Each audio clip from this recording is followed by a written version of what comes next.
그동안 예수님께서는 이 갈릴리와 이방 땅을 두루 다니시면서 무리를 가르치시고 여러 이적을 행하셨죠. 그리고 이제는 본격적으로 그 사역의 어떤 방향을 바꾸시면서 예루살렘으로 향하여 가시는 그 길목에서 즉 십자가의 고난과 죽음과 부활의 길에 접어드시면서 이제는 그 전에 예수님께서 행하셨던 그 사역의 양상과 좀 다르게 제자들에게 집중하시는 사역의 양상이 펼쳐집니다. 제자들에게 주로 말씀하시면서 그들을 집중적으로 양육하시는 일을 그 예루살렘으로 가시는 그 길 위에서 행하시더라, 이런 말씀입니다. 그리고 그 가르침의 주제는 제자도입니다. 제자의 살아가는 방식에 대하여서 누차 예수님께서 여러 가르침을 제자들에게 집중적으로 주시더라는 것이죠.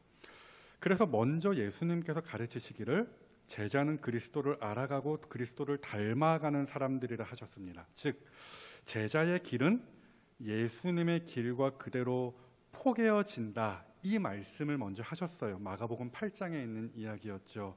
그래서 나를 따르려거든, 나의 제자가 되려거든 자기를 부인하고 자기 십자가를 지고 나를 따를 것이라, 이렇게 강조하시면서 말씀하신 것이죠. 그렇죠? 제자는 딴 길 가는 사람이 아니라 나와 똑같은 길, 나와 똑같은 원리로 이 땅에서 살아가는 사람들임을 예수님께서 가르치시는 것이에요. 그리고 예수님께서는 이제 변화산 위에서 최종적인 승리와 영광을 제자들에게 보여주셨어요. 그러시면서 제자의 길의 끝이 어떤 것인지를 알려주셨죠. 나의 길을 그대로 따라가다 보면 내가 살았던 그 삶의 원리를 좇아서 그대로 너희가 살아가게 되면은 너희가 다다를 길이 바로 이것이다. 그렇죠? 이 영광과 승리, 이 천국이다. 이것을 예수님께서 그 변화산 위에서 제자들에게 보이시면서 그 제자의 길의 끝이 어떤 것인지를 가르쳐 주시는 거예요. 그것뿐이었습니까? 동시에 예수님께서는 산 아래에서 고통과 슬픔과 비난과 실패가 난무하는 이 세상을 또 제자들에게 보이시면서 제자는 예수님을 굳게 믿는 믿음, 예수님의 말씀을 따르고 순종하며, 그렇죠? 그를 의지하며 그에게 구하며 기도하며, 그렇죠? 그러한 믿음으로 사는 사람들임을 가르치셨어요. 그렇죠? 이 험한 세상 가운데에서 제자라면 어떻게 살아야 할지, 그렇죠? 여러 시청각 자료를 통하여서 제자들에게 보이시고 가르치셨다라는 것이에요. 오늘 본문 역시 같은 맥락의 말씀이 되는 것입니다. 그래서 우리는 오늘 본문을 통하여서 주님께서 제시하시고 가르쳐 주신 그 제자의 길을 보는 것이에요. 그것이 무엇입니까? 첫째, 먼저 한번 따라해 보실까요? 겸손, 섬김. 쉽죠? 겸손과 섬김. 우선 예수님께서 제자들에게 가르치시는 것이 겸손과 섬김이라는 것입니다. 자, 오늘 본문을 보시면은 예수님께서 자신의 어떤 고난과 죽음 그리고 부활에 대하여 두 번째로 말씀하시고 가르치시는 장면이 있습니다. 자, 이 말씀 앞에서 제자들은 복잡해요. 같은 말씀이 기록되어 있는 마태복음 17장을 보면은 이런 표현이 있어요. 제자들이 매우 근심하였다. 이 말씀을 듣고서 매우 근심하였대요. 그렇죠? 푹 땅이 꺼질 정도로 한숨을 쉬었다. 이런 표현이겠죠? 물론 오늘 본문에도 그런 이야기가, 그런 표현들이 있습니다. 깨닫지 못하였고 예수님께 묻기도 두려워하였다. 그 전 같았으면 예수님 무슨 뜻입니까? 우리에게 풀어서 알려주십시오. 이렇게 좀 질문을 했을 텐데 묻기도 두려워하였다. 이렇게 입을 꾹 닫고 있는 제자들의 모습을 오늘 본문에서도 우리가 확인하는 것이죠. 아마도 앞서 있었던 베드로의 일이 어느 정도 영향을 끼치지 않았을까 이렇게 생각을 해볼 수 있겠습니다. 그러니까 예수님께서 처음으로 마가복음 8장에 있는 이야기였죠. 제자들에게 자신의 어떤 고난과 죽음과 또 부활에 대하여 말씀하셨을 때에 그 중에서 베드로가 그렇죠, 불같이 일어났잖아요. 그래서 예수님께 항변하였다 그렇게 표현이 되어 있는데 화를 냈다라는 거예요. 그러면서 그럴 수 없습니다. 그러면 안 됩니다. 이렇게 예수님의 그 예루살렘으로 가시는 길을 막아섰다더라. 이런 이야기 우리가 잘 아시는 말씀이죠. 그때 베드로가 괜히 그렇게 나섰다가 어떻게 되었습니까? 예수님께 된통 혼나는 일이 바로 얼마 전에 있었던 것이잖아요. 그래서 제자들은 오늘 그냥 입 꾹 닫고 가만 있기로 했던 것 같아요. 그렇죠? 뭐라도 말하다가 괜히 예수님한테 자기들 입장이죠. 꼬투리 잡혀서 혼나지 않으려고 그렇죠? 그냥 묻기도 두려워하였다. 이런 말씀들 이렇게 있는 것이죠. 딱 봐도 심각하고 답답한 모습입니다. 그리고 문제는 더 심각한 대로 이어진다라는 것인데요. 가버나움에 이제 이르렀을 때에 여전히 예루살렘으로 향하여 가시는 길이에요. 어찌되었던 그 중간에 이제 가버나움 한 집, 베드로의 집이었을까요? 아니면 예수님의 집이었을까요? 정확하게 모릅니다. 어찌되었건 그 집에 이르렀을 때에 예수님께서 제자들에게 물으시는 장면이 또 본문에 이어서 나옵니다. 아까 너희들 이 집으로 오는 길목에서 티격태격 싸우던데, 토론하던데, 쟁론하던데, 다투던데 그거 무슨 일이었니? 이렇게 예수님께서 제자들에게 물으셨다라는 것이죠. 이 질문 앞에서 이번에도 제자들은 꿀먹은 벙어리가 됩니다. 왜 그렇습니까? 답이 34절에 나오죠. 어떻게 34절에 기록이 되어 있습니까? 이는 길에서 서로 누가 크냐 하고 쟁론하였음이라 이렇게 되어 있죠. 여러분 가만히 생각해 보시면 이게 되게 웃기도 뭐하고 울기도 뭐한 요즘 그런 말이 있죠. 웃프다라는 말 혹시 여러분 들어보셨습니까? 웃프다. 웃을 수도 없고 울 수도 없는 그렇죠. 난감한 상황. 그렇죠. 그런 상황이 지금 되는 거예요. 그러니까 예수님께서는 기껏 어떤 자신의 고난과 죽음에 대하여 이미 말씀을 하셨고 그것도 두 번이나 말씀을 하신 것이고 나를 따르라. 그렇죠. 제자들을 제자의 길로 비로소 지금 초청하고 계시는 것인데 여러 가지로 지금 제자들에게 집중적으로 가르치시면서 제자의 길이 어떤 것인지에 대하여 말씀하고 계시는 것인데 정작 제자들의 관심은 어디에 쏠려 있는 것입니까? 세상적인 어떤 성공, 세상의 어떤 권세 그런 것에 지금 마음이 쏠려 있다는 것이죠. 그러니까 하나님의 나라의 시선이 가 있는 것이 아니라 거기에 시선이 고정되어 있고 그래 제자의 길을 가는 거야 예수님 따라가는 거야 그렇게 결단하는 모습이 아니었고 그저 이 땅의 것에 여전히 마음을 두고 있는 모습이었다. 이런 이야기입니다. 이에 예수님께서 아니야 그렇게 말씀하시는 것이죠. 제자의 길은 그렇지 않아 말씀하시면서 제자도에 관하여서 가르치시는 장면이 오늘 본문의 말씀이 되는 거예요. 그게 35절로부터 37절까지의 말씀이 되는 것입니다. 쭉 그렇게 우리 주님께서 제자의 삶의 방식이 어떤 것인지에 대하여 가르치시는데요. 간략하게 두 가지로 우리가 정리해 볼 수 있겠죠. 끝이 되라. 가장 낮은 자리로 가라. 너무나 쉽습니다. 익히 들어서 알고 있는 말씀입니다. 끝이 되라. 그리고 거기에서 섬기는 자가 되라. 예수님께서는 딱 이 두 가지 말씀을 제자들에게 가르쳐 주신 거예요. 여러분, 이것은 이미 수도 없이 우리가 들어보았던 말씀입니다. 그렇죠? 오늘까지 따지면 한 100번은 여러분 신앙생활 하시고 교회 다니시고 설교 들으시면서 들어보셨을걸요? 그렇죠? 끝이 되라, 섬겨라. 얼마나 성경을 펼치기만 하면 우리가 쉽게 찾아볼 수 있을 만한 말씀입니까? 그런데도 참 이 말씀이 실천하기 어려운 말씀 중에 하나가 아닐까, 저는 또 그렇게 생각을 해봅니다. 여러분 어떠십니까? 끝이 되라, 섬겨라, 예수님께서 그렇게 제자들에게 가르치시고 동시에 이 말씀은 예수님을 따른다라고 나서고 있는 우리에게 주시는 말씀이기도 한 거예요. 이 말씀을 따라서 참된 제자로서 끝자리를 자처하십니까? 여러분들의 삶이 그렇습니까? 우리의 삶이 그렇게 진행되고 있습니까? 그렇게 낮은 자리에 가서 섬기는 일을 즐겨 하십니까?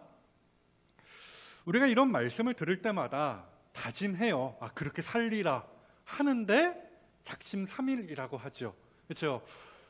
며칠간은 그렇게 사는 것 같아요. 분명히 오늘 설교 들으시고서 집에 가셔서 혹은 내일이나 여기저기 전화 돌려보면서 괜찮아? 잘 지내고 있어? 이렇게 좀 소외된 것 같은 사람들에게 좀 전화 돌리시면서 좀 찾아가 보시고 좀 이렇게 섬기시는 그런 삶을 사실지 몰라요. 그게 뭐 형편없는 모습이다, 제가 그런 말씀을 드리는 것이 아니라, 그렇게 우리가 결심하고 선한 삶을 살아가는 듯 보이지만 며칠 그러다가 다시 사그라들죠. 쪼그라들죠. 그렇죠? 어느새 상석에만 앉으려는 나를 발견하고 섬김을 받으려고만 하는 나의 게으른 모습 혹은 악한 모습을 발견하게 될 것입니다. 따지고 보면은요, 결국 누가 더 크냐, 그렇게 싸웠던 제자들의 그 모습과 세상적인 어떤 영광, 어떤 성공, 권세, 어떤 높은 자리를 탐하였던 그 제자들의 모습과 우리가 늘상 일상적으로 보여주는 그 어떤 삶의 모습이 크게 다르지 않은 것 같아요. 그렇죠? 저는 그게 좀 인정이 되더라고요. 그러는 듯 보이다가, 열심히 이 말씀을 따라가는 듯 보이다가 어느새 섬김을 받으려고 하고 있는, 높은 자리로 올라가려고만 하고 있는 그런 저의 모습을 발견할 때가 무지하게 많더라는 거예요. 사랑하는 여러분, 이처럼 우리의 혹은 나의 제자답지 않은 모습을 발견할 때마다 우리는 뭘 해야 되겠습니까? 우리는 누구를 바라보아야 하겠습니까? 예수님이죠. 우리는 그렇게 높아지려고 하는 그런 나의 모습을 발견할 때마다 예수님을 더욱 앙망하여야 합니다. 왜 그렇습니까? 이미 말씀드렸잖아요. 예수님이 걸어가신 길을 보면은, 예수님의 길을, 그 삶을 관찰하면은 결국 뭐가 보이는 것입니까? 제자에 합당한 길이 보이더라는 거예요. 그렇죠? 우리가 어떻게 살아야 됩니까? 궁금하시걸랑 성경을 펼치시고 예수님이 어떻게 사셨는지에 대하여, 예수님이 어떻게 섬기셨는지에 대하여 살펴보시고 확인하시면 그게 바로, 그 삶의 원리가 바로 우리의 길이 된다라는 것입니다. 그래서 아시다시피 정말로 예수님께서는 끝이 되셨죠. 예수님께서 잡히시던 그날 밤 예수님께서 제자들의 발을 씻겨주셨잖아요. 그렇죠? 다 아시겠지만 발을 씻기는 일은 누가 하는 일입니까? 종이 하는 일입니다. 그렇죠? 그런데도 예수님께서 팔 걷어붙이시고 수건 둘러 매시고서 제자들의 발을 씻기시기로 자청하신 거예요. 그만큼 예수님께서 자신을 낮추신 것이죠. 뿐만 아니라 예수님께서는 죽으심으로 우리를 섬기셨다라는 거예요. 마가복음 10장 45절 그 말씀이 있죠. 인자가 온 것은 섬김을 받으려 함이 아니라 도리어 섬기려 하고 자기 목숨을 많은 사람의 대속물로 주려 함이니라. 그러니까 겸손과 섬김에 있어서 우리가 주저할 때가 있어요. 그렇죠? 자꾸 높아지려고 하는 나의 모습을 발견할 때가 있어요. 그럴 때마다 우리보다 앞서가신 믿음의 주여 또 온전케 하시는 우리 주님을 바라보며 이게 아니구나, 나의 높아지는 마음을 다잡을 수 있어야 하는 거예요.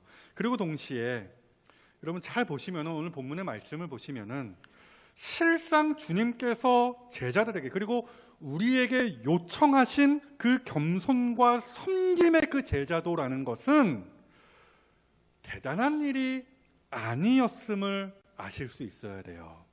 자, 그래서 보시면은 오늘 본문을 마저 보시면 이런 이야기가 있죠. 예수님께서 섬김의 예시를 하나 드시는 거예요. 그렇죠? 어린 아이 하나를 데려다가 그 가운데 세우시고 또 그 품에 이제 넉넉히 안아주시면서 뭐라고 말씀하십니까? 우리 37절 말씀 다 같이 한번 읽어볼까요? 37절. 자, 시작. 누구든지 내 이름으로 이런 어린 아이 하나를 영접하면 나를 영접함이요, 누구든지 나를 영접하면 나를 영접함이 아니요 나를 보내신 이를 영접함이니라. 사실 대단한 말씀이지만 요는 이겁니다. 예수님께서 지금 겸손과 섬김이라는 이 제자도를 가르치시면서 어린 아이 하나를 영접하라, 그를 돌보아주고 그를 섬겨라, 그 말씀을 제자들에게 가르치시는 것이죠. 당시 어린 아이나 여자라고 한다면 여러분 잘 아시잖아요. 사람 축에 끼지 못했던 부류였습니다. 쉽게 생각하면은 가난한 사람, 가장 가난한 사람, 가장 허약한 사람을 대표하는 호칭이 바로 어린아이, 여자 이런 거였어요. 그래서 구약 성경 신약 성경에도 있습니다만은 고아와 과부, 당시로서 그랬다라는 거예요. 가장 가난하고 가장 허약한 사람, 어린아이. 그렇죠? 그러니까 이런 아이 혹은 이런 아이와 같은 사람을 먹이고 입히는 일이 곧 제자의 겸손과 섬김이다. 이것을 예수님께서 제자들에게 몸소 가르쳐 주시는 것이었죠. 그러니까 오늘 본문을 놓고 보았을 때 우리 주님께서 제자들에게 바라셨던 겸손과 섬김이라는 것이 어디 가서 종노릇하라 그런 것 아니었고요. 예수님처럼 진짜 누구를 위하여 죽으라, 사실은 그런 것도 아니었다라는 거예요. 그저 우리 주변에 있는 작은 소자 하나, 내가 보기에 가난하고 허약한 사람, 바로 그런 어린 아이와 같은 사람을 대접하고 섬기는 것, 영접하는 것, 이것이 바로 우리 주님이 원하시는 제자의 삶이라. 우리 주님이 그렇게 제자들에게, 우리에게 동일하게 가르쳐 주시는 것이죠. 이것이 바로 오늘 본문에 나타난 제자도, 겸손과 섬김의 삶의 원리라는 것이에요. 그리고 둘째, 예수님께서 제시하신 제자의 길은 한 번만 더 따라해 보겠습니다. 포용. 말이 좀 어렵나요? 포용, 품어주는, 그렇죠? 그런 뜻이죠. 갑자기 제자 요한이 여기서 화제를 돌립니다.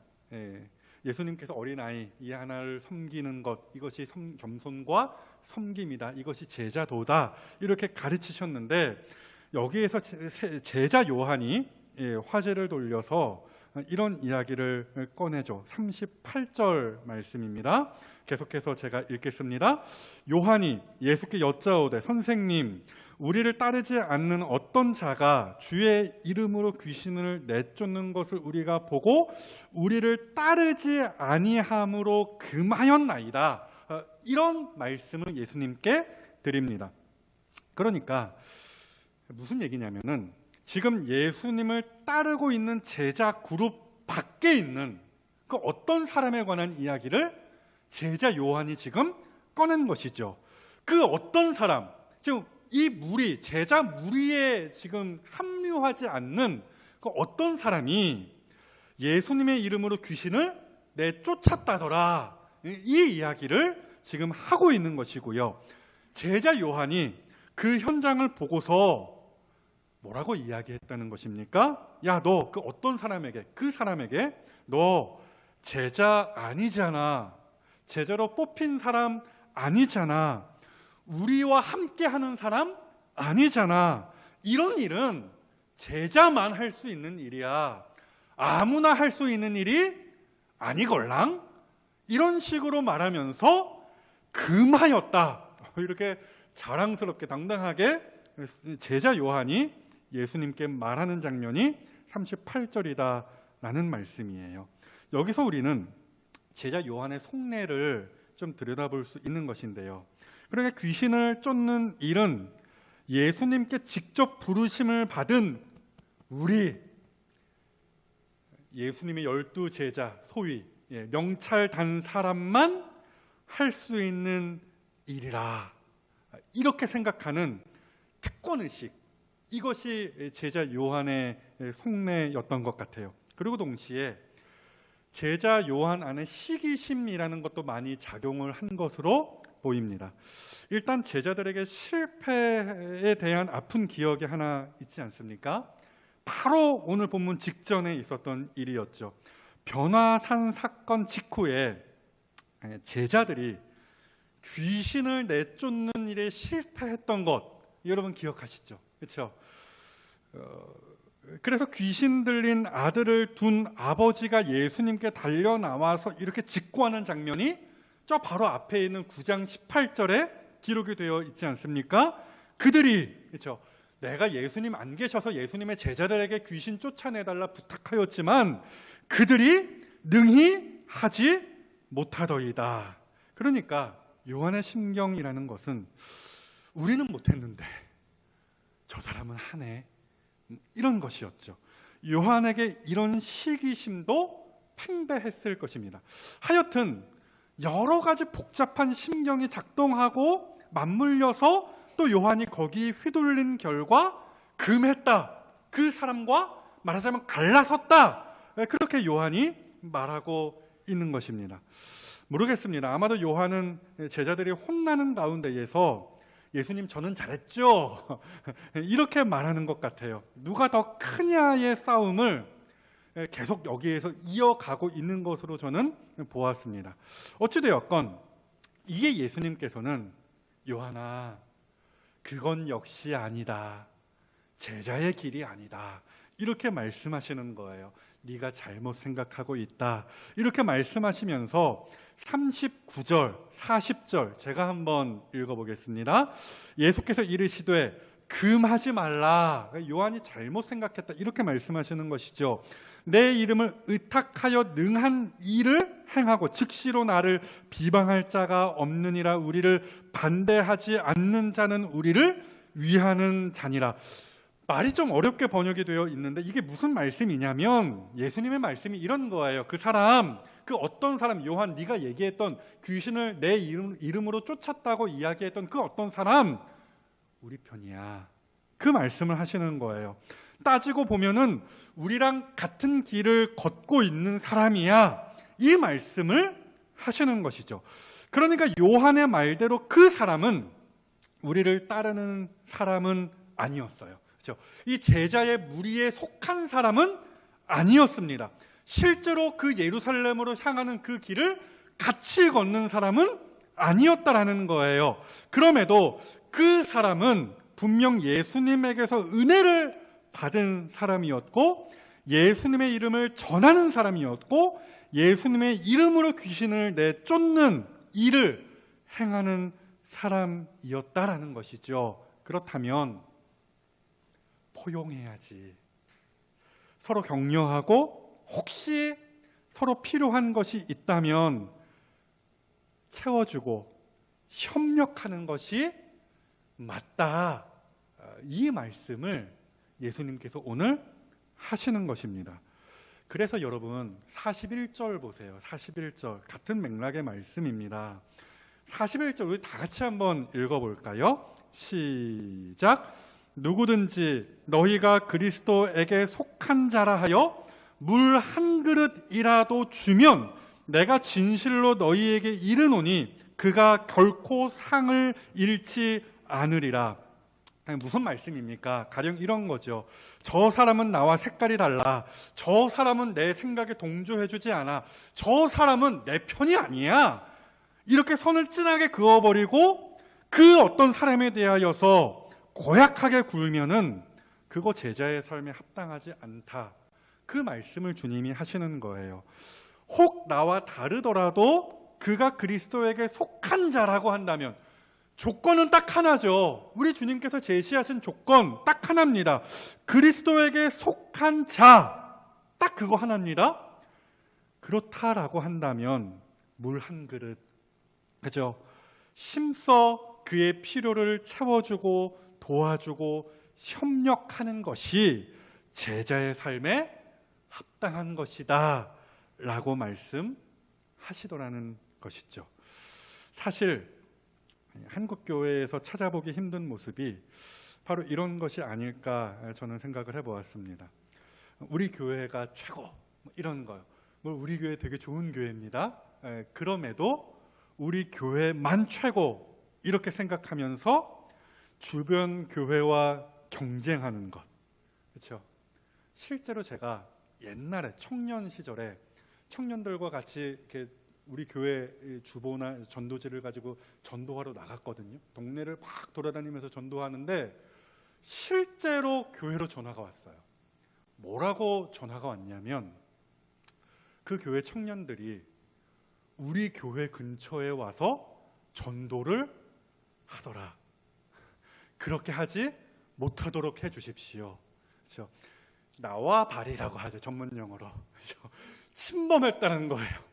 그 교회 청년들이 우리 교회의 구역을 침범하여서 전도했다는 거예요. 그렇죠? 갑자기 저는 오늘 본문의 이야기를 보면서 그 옛 생각이 떠오르더라고요. 우리 교회만 최고, 우리 교회 중심으로 모든 일을 생각하고 판단해버리는 이런 모습들, 우리 교회 중심주의, 이런 생각 좋습니까? 나쁩니까? 나쁘죠. 혹시라도 이런 경우도 있을 수 있어요. 우리 교회 성도가 주변에 있는 다른 교회로 옮기기라도 한다면, 제가 우리 교회 오고서 그런 일은 없었다라고 제가 생각을 해서 이런 말씀을 드리는 것인데요. 우리 주변 어느 교회로 옮겼다라고 한다면 그 옮긴 사람이 마치 우스갯소리 반으로, 진담 반으로 제가 드리는 말씀입니다. 지옥에 갈 것처럼 저주하고 다시는 안 볼 사람처럼 대하는 것, 이런 모습들 우리 주변에서 종종 볼 수 있는 일이죠. 또 이런 것은 한 교회 안에서도 얼마든지 있을 수 있는 일입니다. 여러분들도 어느 정도 체감하실 거예요. 믿음 생활 오래 하면 할수록 나와 다른 사람들이 정말 많다라는 것을 깨달으실 때가 있을 거예요. 기질이 다르고 기호와 말투와 성품이 다르고 심지어 그렇게 같은 교회에서 오랫동안 신앙생활 했음에도 신앙의 색깔이 조금씩 다 다르더라는 것이죠. 그러면 어떻게 해야 되겠습니까? 나와 다른 사람들 다 밀어내고 나와 색깔이 같은 사람들과 당을 지어야 되겠습니까? 고린도전서 3장에 나온 그 말씀의 그 풍경처럼 나는 바울파다, 나는 아볼로파다, 나는 게바파다, 나는 그리스도파다, 이러면서 편을 나누는 것, 같은 색깔의 사람들끼리 그렇게 당을 짓는 것, 그게 합당하겠습니까? 당연히 아니죠. 그가 혹 나와 다르더라도, 내 생각과 다르더라도, 혹은 나와 다른 편에 있는 것 같아 보이더라도 그가 그리스도에게 속한 자라 한다면 포용하고 물 한 그릇이라도 대접하며 섬기고 협력함이 마땅하죠. 내 편이 아니니까 나 안 도와줘. 이것만큼 제자답지 않은 모습이 또 없다. 오늘 본문을 통하여 우리가 깨달을 수 있어야 돼요. 이렇게 나와 다른 사람, 나와 다른 길을 가는 사람 같아 보일지라도 그가 그리스도의 이름으로 행한다면, 그가 그리스도에게 속한 사람이라면 넉넉한 마음으로 포용하고 협력하는 것, 이것이 우리 주님이 가르쳐 주신 제자도입니다. 자, 정리해 보겠습니다. 제가 분명히 말씀드렸죠. 드리겠습니다. 오늘 본문의 말씀은 한 귀로 듣고 흘려버려도 되는 말씀 아닙니다. 그렇게 살 수도 있고 뭐 그렇게 못 살 수도 있지, 그렇게 대충 흘려 담을 만한, 흘려 넘길 만한 그런 말씀 아닙니다. 왜요? 이 말씀을 듣고 믿음으로 지키는 자에게 무엇이 있습니까? 상이 있기 때문입니다. 물론 벌도 있습니다. 그 말씀까지는 오늘 제가 안 드리겠습니다. 분명히 상이 있어요. 이렇게 제자도의 길을 가는 사람에게 상이 있음을 오늘 이 50절까지의 말씀 가운데에서 우리 주님이 분명히 말씀하시죠. 낮은 자리에서 섬기는 그 제자의 삶을 사는 사람에게 어떤 상이 있다는 거예요? 무려 첫째가 되는 상이 있다. 우리 주님께서 그렇게 공언하셨어요. 다시 본문 35절로 쭉 거슬러 올라가 보실까요? 35절. 우리 주님이 뭐라고 말씀하셨습니까? 예수께서 앉으사 12제자를 불러서 이르시되 누구든지 첫째가 되고자 하면 뭇사람이 끝이 되며 뭇사람을 섬기는 자가 되어야 하리라. 분명 첫째의 자리에 설 사람이 있다. 이 말씀을 우리 주님이 하셨다라는 사실에 주목하십시오. 그렇죠? 예수님께서 잘했다 칭찬하시고 엄지척이라고 하죠. 엄지를 치켜 세우실 만한 사람이 분명히 있다라는 거예요. 그가 어떤 사람입니까? 겸손과 섬김의 삶을 산 제자라는 거예요. 바로 그와 같은 삶을 산 제자에게 이와 같이 첫째가 되는 상이 돌아간다라는 거예요. 이렇게 못 살면 어떻게 됩니까? 꼴찌가 되는 벌이 주어진다. 우리는 자연스럽게 생각해 볼 수 있겠죠. 물론 거기까지 다 자세하게 보진 않겠습니다. 또한 이러한 상은요, 포용과 화합의 삶을 산 제자에게도 동일하게 적용이 됩니다. 아까 읽었던 41절 말씀이 있죠. 다시 한번 주목하여 보십시다. 누구든지 너희가 그리스도에게 속한 자라 하여 물 한 그릇이라도 주면, 그렇게 포용하고 화합하면, 협력하면 내가 진실로 너희에게 이르노니 그가 결코 상을 잃지 않으리라. 이 말씀을 우리 주님이 하셨어요. 그러므로 바라기로는 겸손과 섬김의 삶을 사십시오. 그 삶을 사심으로 첫째가 되는 영광을 얻으시는 이 자리의 모든 성도가 되시기를 주님의 이름으로 축복합니다. 시기와 분쟁, 이거 잘라버려야 되는 것입니다. 합당하지 않습니다. 포용과 화합, 이것이 합당한 것이죠. 이것으로써 주님의 교회를 힘써 세우셔서 주님께 칭찬과 인정까지 받으시는 이 자리의 모든 우리 주님의 제자들 되시기를 주님의 이름으로 다시 한번 축복합니다.